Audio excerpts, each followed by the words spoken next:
Mis padres fallecieron cuando yo tenía apenas 16 años, dejándome una modesta herencia y un sueño. Uno que me mantuvo en pie durante todo el duelo y la soledad. Ellos habían trabajado toda su vida para darme la oportunidad que nunca tuvieron. La posibilidad de estudiar medicina. El dinero que dejaron, casi $800, estaba cuidadosamente reservado en un fondo para la universidad, administrado por mi tío hasta que cumplí los 18. Siempre había sido un joven responsable, de esos que se quedan hasta tarde estudiando, que se ofrecen como voluntarios en la clínica local, que saben que el legado de mis padres no era solo dinero, sino una misión. Yo quería ser doctor, no por prestigio, sino porque deseaba sanar a las personas de la manera en que nadie pudo sanar a mis padres. Ese fondo lo era todo para mí. Cada dólar en esa cuenta no era solo dinero, era mi futuro. Cuando cumplí 18, mi tío, fiel a su palabra, me transfirió el control total del fondo. Creé un fideicomiso, y lo blindé más que Fort Knox, permitiendo su acceso, solo con autorización doble para evitar cualquier fraude o error. Mi cuñada Melissa, sin embargo, siempre tenía un brillo especial en los ojos cada vez que salía el tema del dinero. Se casó con mi hermano mayor, Daniel, hace 5 años, y desde el principio supe que era un problema. Venía de una familia adinerada, pero habían quebrado cuando ella era adolescente, y desde entonces parecía creer que el mundo le debía una compensación por cada incomodidad que había vivido. Melissa era de esas personas que usan ropa de diseñador como armadura, cuidan su Instagram como una agencia de relaciones públicas de Hollywood, y presumen que nacieron para el lujo. La toleraba porque era familia, pero en el fondo sabía que me despreciaba. Una vez, cuando me aceptaron en un programa premédico, se burló. Ser doctor es la fantasía de riqueza de un pobre, deberías casarte con alguien rico en vez de estudiar. No le respondí, ignoré sus insultos, ignoré su actitud y mantuve la cabeza baja, concentrado en mis estudios y en mi futuro. Lo que no sabía era que Melissa me había estado observando en silencio, esperando una oportunidad, y la encontró. Hace unos 3 meses, Melissa se enteró por medio de Daniel de que yo tenía acceso total a mi fondo universitario. Yo había hecho una pequeña transferencia para pagar unas colegiaturas y, aparentemente, Daniel lo mencionó de pasada. Eso fue todo lo que ella necesitó. Comenzó a fisgar con preguntas casuales. ¿Dónde tienes el dinero? ¿Quién maneja la cuenta? ¿De verdad crees que vale la pena la escuela de medicina cuando la gente gana 6 cifras en TikTok? No le dije nada, por supuesto, pero ella tenía un don para manipular. Durante las semanas siguientes, aumentó su encanto conmigo, fingiendo apoyo y preocupación. No me engañó, pero tampoco vi la emboscada venir. Entonces vino la llamada. Era domingo por la mañana, yo estaba tomando café y repasando fichas para mi examen de bioquímica cuando sonó mi teléfono. Era Melissa. Su voz vibraba de júbilo. «Espero que no te alteres», dijo. «Acabo de hacer una oferta por una casa, mi hogar soñado, y adivina qué, usé tu fondo universitario». «Ya sé, estarás impactado, pero en serio, es lo mejor. Total, tú no sirves para medicina. Tenías que ver esta casa. Encimeras de mármol, 5 recámaras, un vestidor más grande que tu departamento. Ya me lo vas a agradecer». Me quedé paralizado unos segundos. No podía asimilar lo que decía.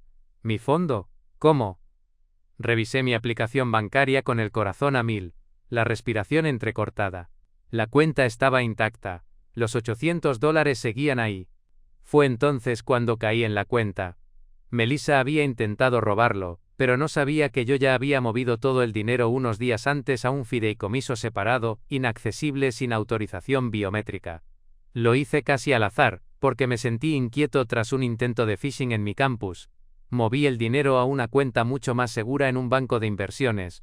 Melissa debió de intentar transferirlo y falló, pero en lugar de verificarlo, se adelantó y se pavoneó.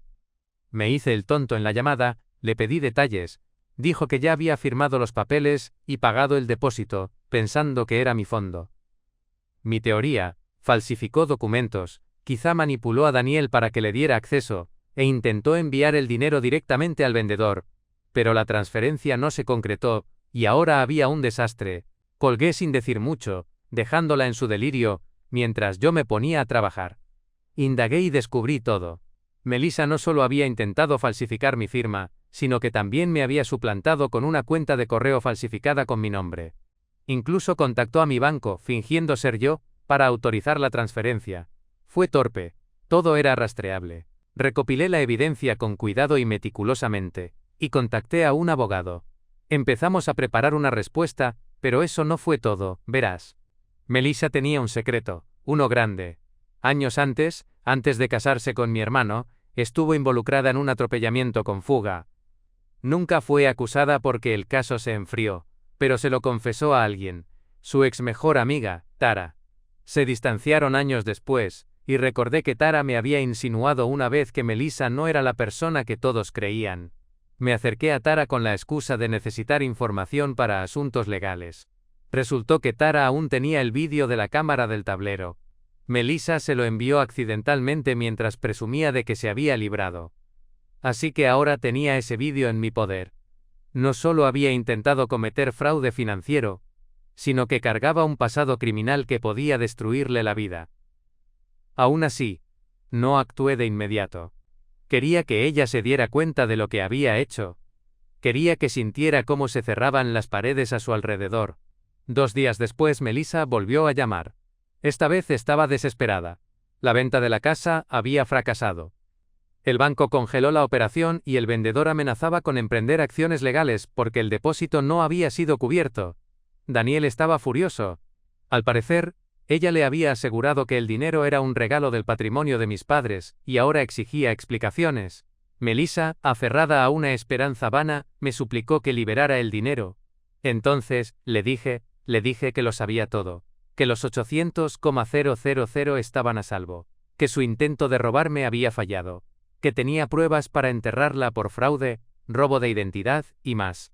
Ella me gritó, me amenazó, intentó avergonzarme vinculando a Daniel, pero yo mantuve la calma y pronuncié 7 palabras que la dejaron en silencio absoluto.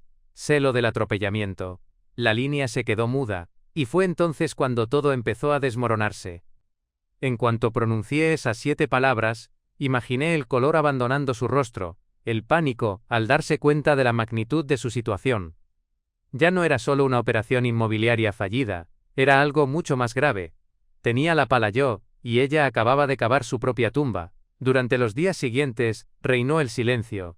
Melissa no llamó ni mandó mensajes, ni siquiera Daniel dio señales de vida. Esa calma no me tranquilizaba. Era la calma que precede a la tormenta. No solo esperaba represalias, me preparaba para ellas. Mi abogado ya había iniciado el proceso para presentar cargos formales. Presentamos la denuncia ante el Departamento Antifraude del banco, enviamos las grabaciones de voz y correos falsos, y entregamos el vídeo del tablero a las autoridades. Todo estaba en marcha, no era un farol. Pero el siguiente golpe no vino de Melissa, sino de Daniel. Apareció un día en mi departamento sin avisar. Lo recibí y lo encontré demacrado, con ojeras profundas y un sobre Manila en las manos. No dijo nada. Se sentó en la mesa de la cocina y dejó el sobre enfrente. Dentro había copias de cada documento fraudulento que Melissa había usado, formularios de autorización falsos, correos suplantados, y hasta el borrador de una carta para pedir la devolución del dinero bajo el argumento de que yo había abandonado la carrera. Daniel había revisado su computadora tras la debacle con la casa, y lo que descubrió destruyó su confianza, su matrimonio y la fe que tenía en ella. Pero lo peor, confesó, fue que él la había creído cuando ella le dijo que el dinero era un fondo familiar compartido. No lo cuestionó, nunca revisó el testamento, nunca pensó que ella mentiría. Esa culpa lo consumía. Me rogó no arruinarla, no por ella, sino por sus hijos. Mi sobrina y mi sobrino tienen apenas 7 y 5 años. Son demasiado pequeños para entender lo que pasaba, y no debía pagarlo con ellos. Me suplicó encontrar otra solución, quizá cargos civiles, algún acuerdo, algo que no fuera a la cárcel. Le dije que lo pensaría, pero en el fondo ya sabía lo que haría. Esto no era solo por el dinero. Melissa había tratado de destruir mi vida, se había burlado de mis sueños, querido robarme el futuro y reírse mientras lo hacía. Si los roles hubieran sido inversos, ella no dudaría en destruirme. Además, debía detenerla. Si escapaba impune, buscaría a su próxima víctima, confiada en que podría manipular a cualquiera. Aún así, no quería arruinar la vida de los niños, eran inocentes. Así que tomé una decisión inesperada. Citarla a un encuentro cara a cara. No parecía la misma mujer que conocí. Su maquillaje perfecto había desaparecido, su rostro estaba pálido, el cabello recogido en un moño descuidado, y las manos le temblaban mientras nos sentábamos en un rincón de un café público. Quise testigos por si intentaba algo. Ella quiso hablar pero levanté la mano y dije que yo iba a exponer todo. Le presenté las pruebas, los intentos de fraude contra mi fondo, los correos suplantados, los documentos falsos y el vídeo del atropellamiento. Le conté que ya había presentado la denuncia, que la fiscalía estaba informada, pero que aún no había avanzado al máximo. Luego le di dos opciones. Me hago pública, persigo todos los cargos al pie de la letra, cárcel, antecedentes penales y pérdida de la custodia de sus hijos. Todo lo que ha construido, su reputación, su fachada, se vendría abajo. Su nombre estaría en los periódicos y su rostro en las noticias. O. Firma la custodia total a favor de Daniel, solicita el divorcio de inmediato y se va sin hacer ruido, con un acuerdo de confidencialidad que le impida contactarnos a mí o a mi familia. A cambio, yo retiro la acusación por el atropellamiento, a menos que otra víctima aparezca por su propia voluntad, y no actuaré por el fraude siempre que me repare cada centavo que drenó de las cuentas conjuntas para su casa de ensueño, y me entregue una carta confesando los hechos para tenerla como prueba, en caso de que vuelva a cruzarse de línea. Melissa me observó en silencio por un minuto entero, luego rompió a llorar. No unos sollozos dramáticos, sino lágrimas amargas que rodaron por sus mejillas mientras asentía. Sabía que estaba atrapada, me había subestimado, creía que yo era solo un estudiante tímido sin carácter. No tenía idea de lo que me había convertido. En 2 semanas el divorcio se tramitó, Daniel obtuvo la custodia total, Melissa firmó todo, la venta de la casa quedó cancelada por completo, y ella se mudó con sus padres a un departamento diminuto a 2 estados de distancia. Su reputación quedó hecha trizas. No volví a verla ni a saber de ella, parecía que había desaparecido. Daniel me pidió perdón todos los días durante meses. Yo lo perdoné, al final también fue víctima de la manipulación de Melissa, y demostró su lealtad al quedarse a mi lado en todo lo que siguió. Y yo conservé mi fondo universitario, cada centavo, me gradué del programa premédico, ingresé a la escuela de medicina con honores, y hoy estoy a mitad de mi residencia. El sueño que mis padres tenían para mí lo estoy viviendo. Cada vez que entro a una habitación de hospital, recuerdo lo cerca que estuve de perderlo todo por la avaricia de una sola mujer. Pero ella lo perdió todo, no porque yo la arruinara, sino porque se arruinó a sí misma y me aseguré de que nunca tuviera oportunidad de volver a hacerlo. Gracias por ver.